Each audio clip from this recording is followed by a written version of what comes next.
열왕기상 19장 1절로 8절까지 말씀입니다.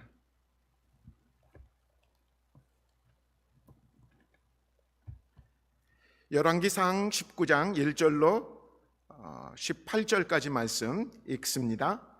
아합이 엘리야가 행한 모든 일과 그가 어떻게 모든 선지자를 칼로 죽였는지를 이세벨에게 말하니, 이세벨이 사신을 엘리야에게 보내어 이르되, 내가 내일 이맘때에는 반드시 내 생명을 저 사람들 중 한 사람의 생명과 같게 하리라. 그렇게 하지 아니하면 신들이 내게 벌 위에 벌을 내림이 마땅하리라 한지라.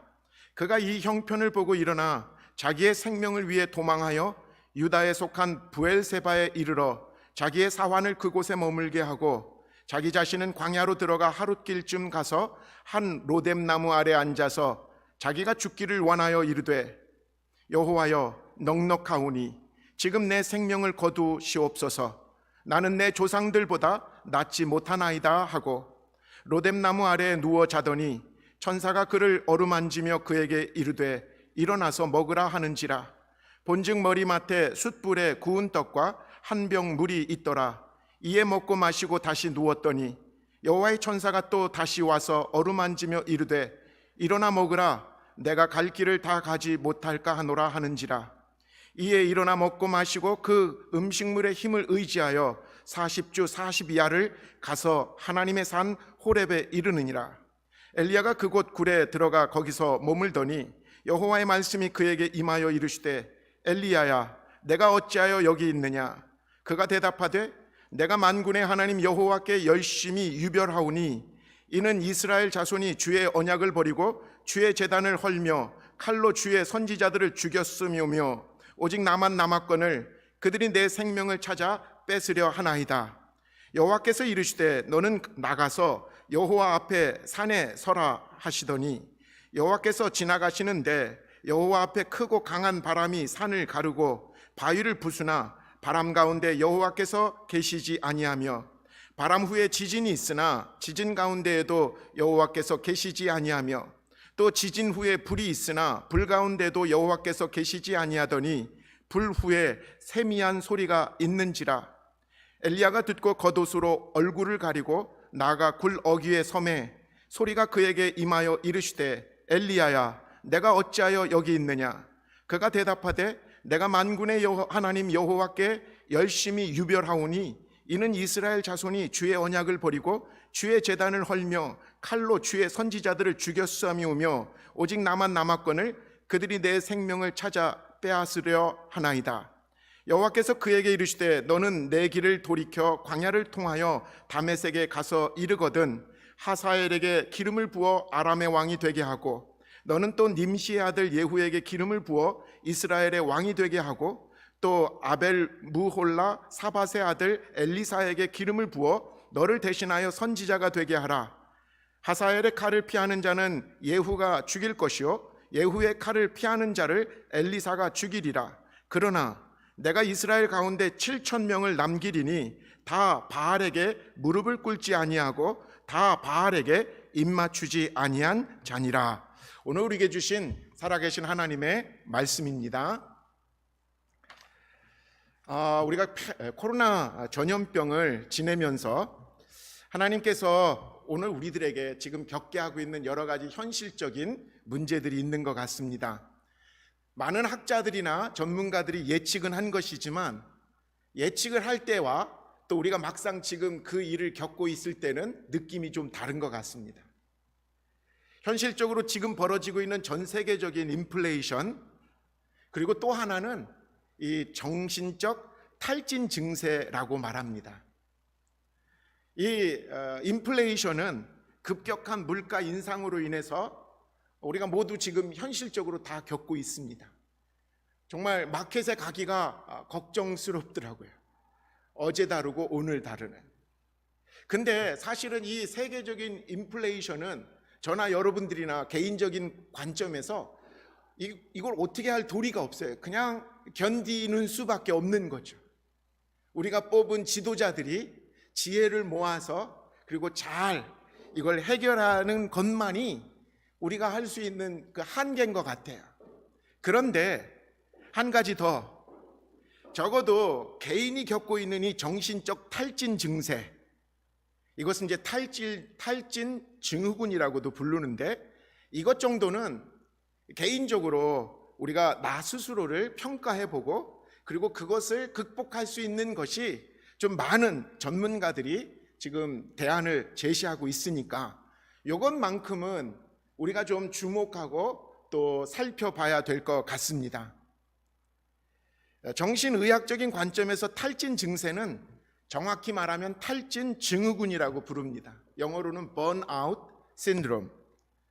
심한 스트레스 증세로 몸으로부터 오는 신호가 있는데 사람들은 몸으로 일어난 그 신호를 자칫 무시하다가 심각한 우울증과 정신장애를 갖게 된다는 거죠.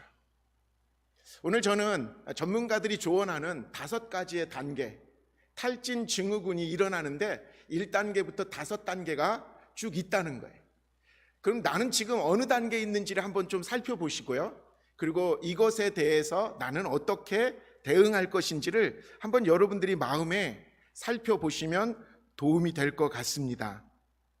첫 번째, 탈진 증후군의 첫 번째 단계는 그동안 막 열심을 냈었던 그 열성적인 일이 재미가 없어지고 의욕이 뚝 떨어졌을 증세가 나타난다는 거예요. 열심을 냈던 일들 어느 날 갑자기 일어나고 보니까 의미가 없는 거예요. 그리고 이제 하고 싶지가 않아요.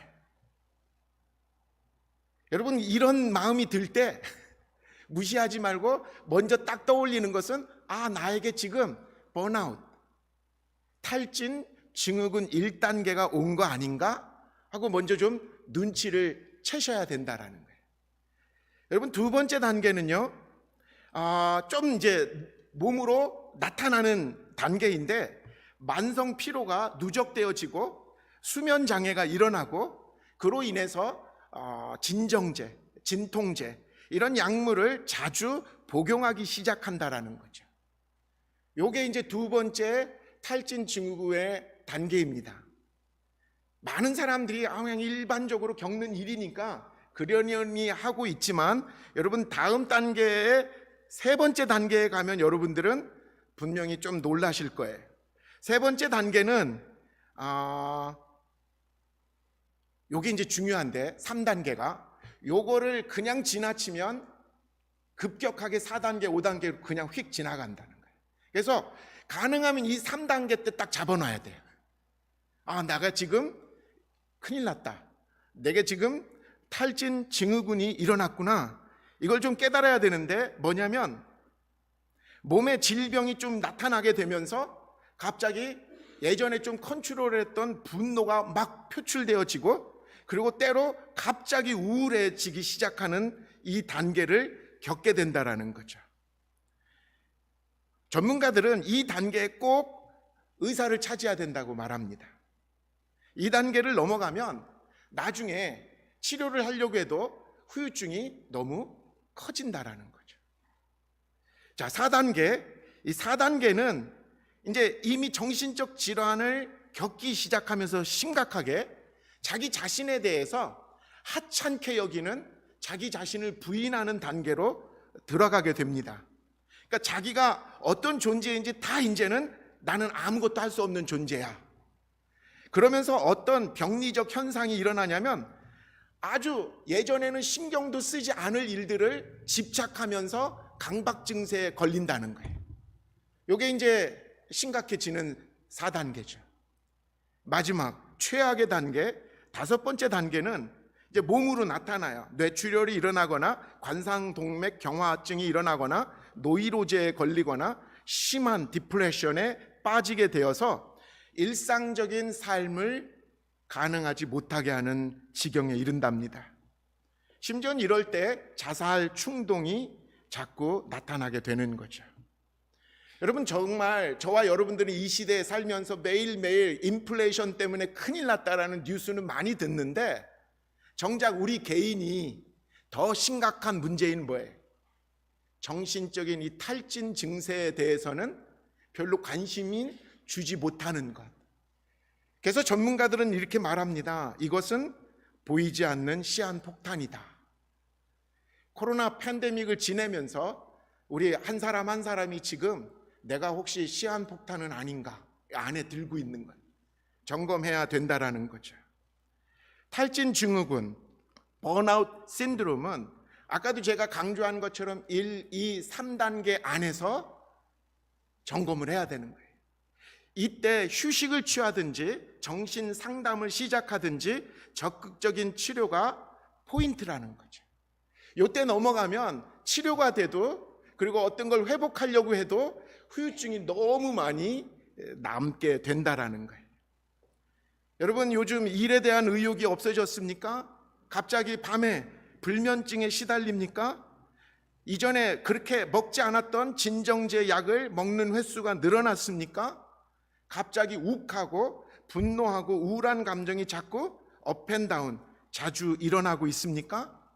그러면 여러분 심각하게 좀 자기 자신의 건강을 챙겨야 된다라는 것입니다. 절대로 방치하지 마십시오. 이렇게 받아들여야 돼요. 아, 내가 지금 아프구나. 그럼 어떻게 해야 돼요? 알려야 돼요. 누가 그러잖아요. 병은 자랑하라고. 병을 자꾸 숨기면 뭐 나중에는 약을 써도 고치지 못한다라는 거예요.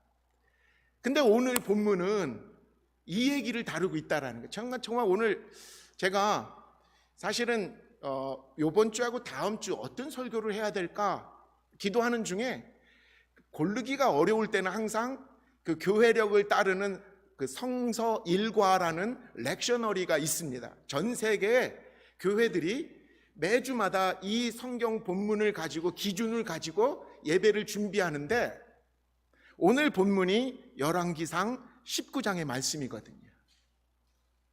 위대한 선지자 엘리야가 번아웃 신드롬, 탈진 증후군을 앓고 있는 얘기입니다. 갈멜산에서 바알 선지자 450명과 아세라 선지자 400명과의 대결에서 한 칼에 여호와의 이름으로 이들을 모두 이겨낸, 정말 역사에서 구약과 신약에 합쳐져서 손을 꼽으라면 세 선지자 안에 꼽히는 위대한 선지자 엘리야가 지금 오늘 열왕기상 19장에 보니까 두려움과 낙심에 빠져서 몸부림친 이야기입니다. 엘리야는 큰 승리 뒤에 찾아온 허탈감과 그리고 그의 대적이었던 이세벨의 위협으로 마음이 흔들린 거예요. 두려움에 쌓인 이 엘리야는 당시 북이스라엘의 선지자였는데 북이스라엘의 국경을 넘어서 남유다로 손살같이 도망가요. 남유다의 가장 남쪽 땅이었던 브엘세바까지 도망쳤는데 이것 가지고도 안심하지 못했어요. 그리고는 사환을 남겨놓고 자기는 광야로 더 들어갔어요. 한마디로 엘리야는 땅끝, 자기가 갈 수 있는 마지막 땅끝까지 도망친 것이죠. 그리고는 로뎀나무 아래에서 그냥 누워버려 버렸어요. 어제만 해도 눈 하나, 대적들 앞에서 눈 하나 깜짝하지 않고 적들을 향해서 여호와 하나님의 능력을 선포했었던 그 위대한 선지자. 열왕기상 18장에 이 엘리야의 이 담대함 선언이 나와 있거든요. 18장 47절입니다. 주님, 응답하여 주십시오. 응답하여 주십시오. 이 백성으로 하여금 주님이 하나님이시며 그들의 마음을 돌이키게 하시는 주님이심을 알게 하여 주십시오. 엘리야는요 850명의 적들과 이 어떻게 보면 어느 신이 진짜 신이냐라는 싸움을 갈멜산에서 벌였는데 담대했습니다.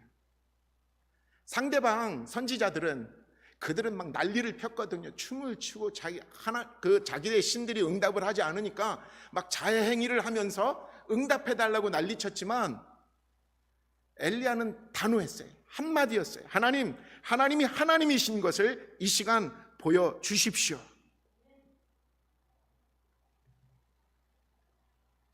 그랬던 엘리야가 갑자기 뒤도 돌아보지 못하고 꽁지가 빠지듯 도망치는 모습. 이 광경을 하나님의 입장에서 한번 이렇게 바라봤다라는 생각을 해보세요. 야, 나를 그렇게, 내 이름을 그렇게 높이고 나를 이렇게 자랑스럽게 여겼던 저 녀석이 아이고 참 하면서 진짜 사람의 믿음이라는 것이 얼마나 한심한가. 근데 엘리야는요, 도망치고 도망치다가 나중에는요, 하나님은 원망하면서 죽여달라고 말합니다. 오늘 본문 4절에 보니까요, 새 번역으로 읽습니다. 어떤 로뎀 나무 아래로 가서 거기에 앉아서 죽기를 간청하여 기도하였다. 주님, 이제는 더 바랄 것이 없습니다. 나의 목숨을 거두어 주십시오. 나는 내 조상보다 조금도 나을 것이 없습니다. 엘리야는 출애굽 이후 광야에서 헤맸던 자신의 조상들이 걸었던 그 길을 지금 걸어왔거든요. 그 달려오면서 문득 떠올린 거예요. 하나님의 은혜로 출애굽한 이스라엘 백성들이 조금만 문제가 있으면 원망하고 불평하여서 하나님께 반역하였던 그 광야. 그러면서 엘리야는 자괴감에 빠진 거예요. 믿음이 이것밖에 안 되는구나. 믿음이란 이렇게 헛되구나. 다 소용없구나. 그러면서 죽고 싶은 생각이 드는 거예요. 여러분들이 신앙생활 하다가 열심히 믿다가 어느 날 갑자기 시험 들 때 이런 생각 들죠? 내가 여태까지 죽겠다고 믿었는데 이거 다 소용없는 거구나. 내 조상들이 그렇게 엉뚱하게 열심히 믿는다고 하면서도 하나님을 배신했었던 그 믿음이나 며칠 전만 해도 갈멜산에서 놀라운 역사를 일으켰었던 나나 그놈이구나. 여러분, 이런 엘리야를 보시고 하나님은 화를 내시거나 책망하지 않으신다라는 것. 여러분, 오히려 엘리야의 지친 영혼을 하나님은 위로하십니다. 오늘 본문 5절 6절입니다. 그런 다음에 그는 로뎀나무 아래 누워서 잠이 들었는데 그때 한 천사가 일어나서 먹으라고 하면서 그를 깨웠다. 엘리야가 깨어보니 그의 머리맡에는 뜨겁고 달군 돌에다가 구워낸 과자와 물 한 병이 놓여 있었다. 그는 먹고 마신 뒤에 다시 잠이 들었다. 이게 몇 번 반복합니다. 우리의 연약함을 너무도 잘 아시는 하나님, 우리의 실패나 연약함을 보시고 책망하거나 외면하시기보다는 먼저 위로와 그리고 회복을 시작하시는 하나님. 그 하나님은 성육신 하셔서 인간의 육신을 가지고 이 땅에 오셨기 때문에 우리의 연약함을 너무나 잘 아신다라고 성경은 말합니다. 그래서 그 하나님은 실패하고 낙심한 사람들을 책망보다는 위로와 격려가 더 필요한 상황이다라는 것을 너무나 잘 아시는 하나님이라는 거죠. 하나님은 엘리야에게 오셔서 어루만지십니다. 먼저 물과 음식을 먹으라고 말씀하십니다. 일에 지치고 그리고 하던 일이 실패하여 모든 일이 끝났구나 낙심하기 쉬운 우리들에게 오늘 본문은 이 말씀을 해주십니다. 하나님은 우리가 성공하든 우리가 실패하든 하나님의 일은 아무 상관없다. 나만 괜히 난리 치는 거다. 우리는 그저 하나님께 부름받은 사람들일 뿐이다. 그 부름 속에 상황에 따라 실패할 수도 있고 성공을 경험할 수도 있는데 여러분 잘 생각해 보세요. 내가 실패했다고 굳이 하나님의 나라가 망하는 건 아니에요. 또 착각하지 말아야 되는 것은 내가 좀 성공했다고 또 하나님의 나라가 막 흥해지는 것도 아니라는 거예요. 때로는 그게 다 말짱 아침에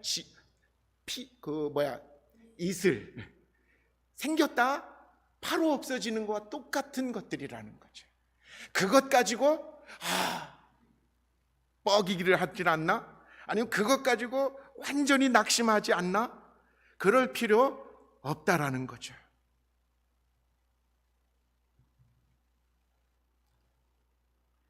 엘리야는 천사가 준 물과 음식을 먹고 힘을 내어서 40일을 광야를 걸어 나갔다라는 거예요. 여기서 오늘 본문에는 호렙산이라고 하지만 그건 북이스라엘의 관점에서 호렙산이고 남유다에서는 시내산이라고 불리는 같은 산이에요. 모세가 하나님께 언약을 받았던 그 산, 하나님의 산이죠. 거기에 이르게 됩니다. 거기에 이를 때까지 모세의 생각은, 모세가 겪어냈던 그 것들을 지금 엘리야는 그대로 겪습니다. 자기 조상들이 불신앙으로 하나님께 분명히 다짐했지만 40년을 불신앙으로 광야에서 헤매다가 1세대들은 다 광야에서 죽은 그 사건. 그러면서 엘리야는 그렇게 절절히 인간의 연약함을 고백했죠. 내 믿음이나 내 조상들의 믿음이나 다 똑같구나. 인간의 믿음의 연약함이 이런 것이구나. 그것을 절절히 고백했습니다. 여러분, 이 고백하기가 너무 어려운 게 믿음의 성공을 맛본 사람은 더 힘든 거예요. 갈멜산에서 하나님의 능력을 경험하고 승리를 맛본 엘리야에게 지금의 자신의 이 초라한 모습을 인정하는 것은 얼마나 고통스러운 일이겠습니까? 그러니까 죽고 싶다고 말한 거죠. 죽는 게 사는 것보다 낫다라고 말하는 것이죠. 사실 하나님이 기대하시는 믿음은 사람들 앞에서 막 크게 나타나는 그 믿음이 아니라 하나님 앞에서 언제나 겸손하게 무릎 꿇을 수 있는 성실한, 성숙한 믿음이었거든요. 우리는 오늘도 믿음 좋은 것을 믿습니다 하면서 자기 최면을 걸고 맹목적으로 전진하는 것이 큰 믿음이라고 자꾸 생각합니다. 그래서 그 믿음에 내가 못 미치면 한없이 좌절하고 그리고 책망당합니다. 근데 그 믿음에 조금 비슷하게 들면 한없이 교만해집니다. 그리고 믿음 없는 사람들을 하찮게 여기는 것이 우리입니다. 근데 지금 이 과정을 거치면서 하나님은 엘리야의 믿음을 다듬어 가십니다. 내가 가졌던 그 열심과 내가 가졌던 그 큰 믿음이 하나님이 도우심 없이면 아무것도 아니구나. 세상 어떤 사람들과도 다를 바 없는 게 나구나. 이걸 인정하고 겸손하게 하나님 앞에 모든 것을 맡길 수 있는 그 겸손한 믿음이 하나님이 기대하는 믿음이었던 거죠. 엘리야는 말합니다. 엘리야는 열심을 다했지만, 최선을 다했지만, 큰 믿음을 가졌지만 결국 자신의 믿음의 한계는 역사를 바꾸지 못했다라고. 오늘 본문 10절에 봅니다. 엘리야가 대답하였다. 나는 이제까지 주 만군의 하나님만 열정적으로 섬겼습니다. 그러나 이스라엘 자손은 주님과 맺은 언약을 버리고 주님의 제단을 헐었으며 주님의 예언자들을 쳐서 죽였습니다. 이제 나만 홀로 남아 있는데 그들은 내 목숨마저도 없애려고 찾고 있습니다. 이러고 앉아 있는 거예요. 난 큰 믿음으로 최선을 다했는데 결과는 세상은 안 바뀌었다는 거예요. 사람들은 그대로였다라는 거예요. 이게 정답입니다. 세상은 내가 바꾸는 게 아니니까요. 우리는 지금도 열심을 내면, 최선을 다하면 바뀔 거라고 착각하죠. 근데 그런 착각이 크면 클수록 엘리야와 같이 낙심도 크다라는 거죠. 하나님은 엘리야에게 산에 서라고 말합니다. 호렙산, 신의 산. 그리고는 엘리야에게 어떻게 나타나시냐면 처음에는요 강한 바람이 확 불게 하세요. 그리고 다 날아가게 하세요.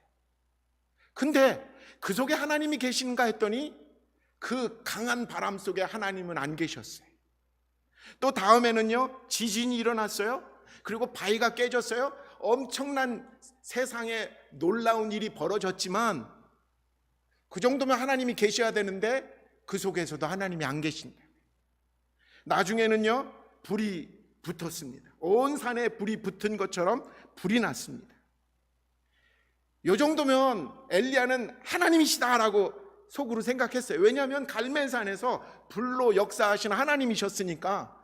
근데 그 시내산에서의 하나님은 그 불 속에서도 안 계셨어요. 바람과 지진과 불 속 나타날 만하신데, 이걸로 역사하면 나는 이것만 나타나면 세상은 바뀔 거라고 생각해 왔거든요. 사람들은 지금도 그러잖아요. 여러분 기도할 때 하나님 이것만 나타나면 부흥됩니다. 이 역사만 나타나면 나 열심히 믿겠습니다. 근데 하나님은 바람과 지진과 불 속에서 나타나는 것이 아니라 아주 세미한 부드럽고 조용한 가운데서 하나님이 등장하셨다라는 거예요. 사람들은 지금도 바람과 지진과 불 속에서 세상은 일어난다, 역사가 일어난다. 내가 전쟁에서 이기려면 하나님이 바람을 불게 하시고 지진을 일으키시고 불을 내려주셔야 내가 세상에서 이기고 승리할 수 있을 거야 라고 생각하며 하나님께 부르짖습니다. 근데 하나님은 엘리야에게 그렇게 말합니다. 너 그렇게 여태 믿어왔지? 그의 끝이 뭐야? 무너진 거 아니야? 하나님은 오히려 들릴까 말까 한 그 부드럽고 조용한 가운데서 나타나셨다라는 거예요. 오늘 우리가 이 열왕기상 19장에서 발견해야 되는 부분이 바로 이거라는 거죠. 현대인들이 특별히 더 기대하는 것은 승리주의. 세상 사람보다 더 성공해야 되고 더 능력이 있어야 되고 더 높이 올라가야 예수를 잘 증거할 수 있다라고 자꾸 가리킵니다. 그런 것 같았어요.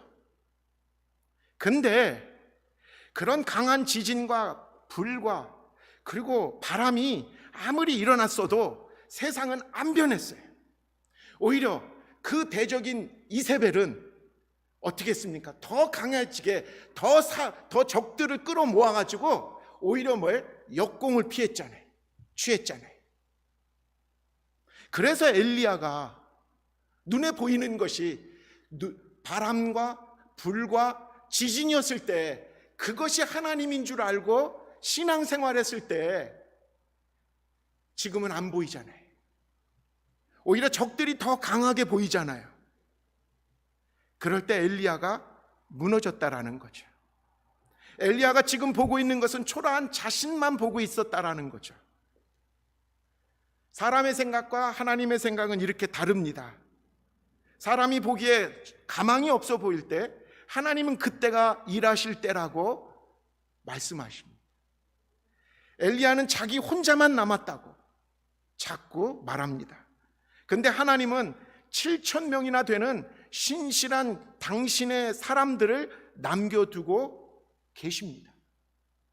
오늘 본문 마지막 절, 그러나 나는 이스라엘에 7,000명을 남겨놓았을 터인데 그들은 모두 바알에게 무릎을 꿇지 아니하고 입을 맞추지도 아니한 사람이다. 여러분, 하나님은 실패한 것처럼 보이는 지금 이 상황을 끝내기 위해서 엘리야에게 다른 사명을 주십니다. 엘리야에게 지금 막 능력을 부어주셔서 네가 나가가지고 무슨 엄청난 능력을 발휘해서 이사벨과 아합을 물리쳐라, 이게 아니십니다. 하나님의 엘리야에게 주신 새로운 사명은 미래를 준비하라는 사명입니다. 다메섹이라는 곳에서 하사엘을 데려다가 기름을 부어서, 이게 다른 나라거든요, 아람 왕으로 삼으라고 말합니다. 이게 아스리아예요. 아수르.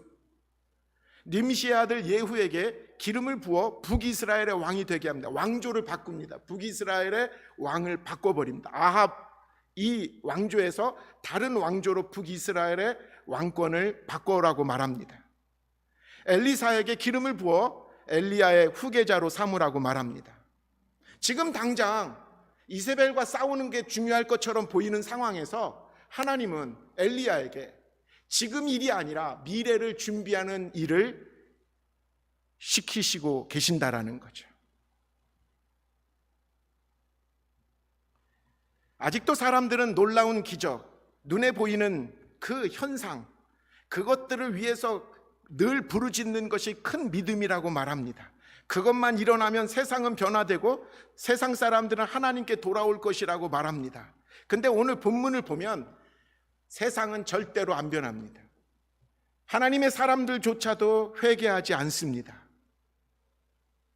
오히려 하나님께 굴복하는 일은 세상의 사람들과 싸워서 이기는 게 아니라 하나님께 다 내어 맡기는 것. 나는 지금 절대로 앞과 옆과 뒤와 사방이 다 막혀 있어서 아무것도 안 돼요 라고 절망할 수밖에 없는 상황이지만 하나님은 지금도 일하고 계신다는 것. 하나님은 지금도 7천 명의 신실한 주의 종들을 준비시키고 있다라는 것. 실패와 낙심에 빠진 성도들을 회복시키는 일은 더 큰 능력을 받는 것이 아닙니다. 하나님의 신실하신 은혜만을 더 사모하게 하는 것이죠. 기적과 큰 능력을 구하기보다는 부드럽게, 조용하게 그 가운데서 우리에게 찾아오셔서 우리의 상한 마음을 어루만져 주시고 위로해 주시고 매일매일 물과 음식을 먹여주시는 것처럼 말씀의 은혜로 나를 자라게 하시는 하나님의 그 은혜. 사실 저나 여러분들이는 하나님의 일을 하면서 낙심하지 않은 적이 어디 있겠습니까? 낙심은 어쩌면 하나님의 일을 하는 일꾼들이 필수적으로 거쳐야 될 과정일 것입니다. 그래서 그 낙심한 것 때문에 번아웃 된 그 상황이 이상한 일은 아닙니다. 우리가 주의 일을 하다가 낙심하고 지칠 때 이게 이상한 게 아니라 다시 하나님이 나를 찾는구나. 어디서요? 조용한 곳에서 부드럽게. 그리고는 나를 당신의 은혜만을 구하라고 요구하시는구나. 지금 우리의 눈에는 엘리야처럼 실패한 자신, 실패한 일만 보일 수 있겠습니다. 근데 분명히 하나님은 지금도 일하고 계심을 기억하시기 바랍니다. 바람 불고 지진 나고 천둥 치며 불나는 그런 일은 일어나지 않겠지만 부드럽고 조용하게 세밀한 음성으로 하나님은 지금도 일하십니다. 미래를 준비하라고. 너희들은 그저 지금 네 몫은 아니야. 그게 지금 이 일이 바뀌어야 되는 거 네가 그걸 하고 싶지만 그건 네 일이 아니야. 너는 그저 미래를 준비하는 그 일을 위해서 헌신하고 수고하고 기도하면 된단다. 하나님은 지금도 7천 명의 심령을 준비시키고 계심을 믿습니다. 이런 하나님의 주권 아래 우리의 모든 생각들, 우리의 심지어 감정까지도, 우리의 모든 결정까지도 그 하나님께 맡기는 저와 여러분 되어야 될 줄 믿습니다.